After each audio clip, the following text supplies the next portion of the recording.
The same Florence that gave us Botticelli's Venus gave us the bonfire of the vanities, proof that beauty and madness, reason and wrath can dwell side by side in the same piazza. For to understand the prophet's witch hunts is to see how easily the human heart can be infected by dread when the world tilts toward chaos.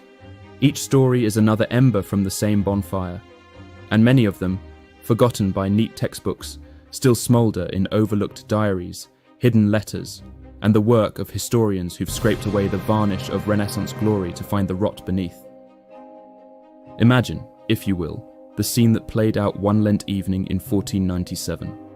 A merchant named Alessandro Bruni records in his private journal, a rare scrap that survives in the Archivio di Stato, that he woke to a knocking at his door, not by tax collectors or thieves, but by children bearing torches. They were Savonarola's fanciulli, the bands of holy children trained to sniff out sin.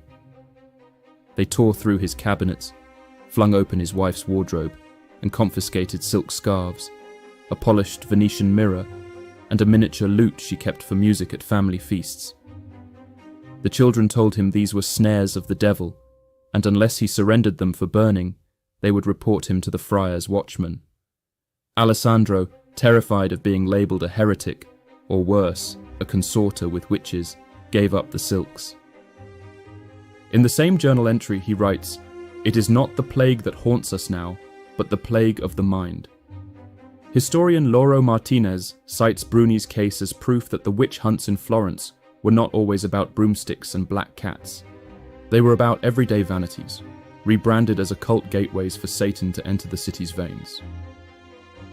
One of the strangest details, often lost in the grand tales, is how Savonarola's terror infected the guilds, those bedrock institutions of Florentine life. The cloth merchants, the silk weavers, the goldsmiths, all found themselves forced to hold up the friars' moral codes or face ruin.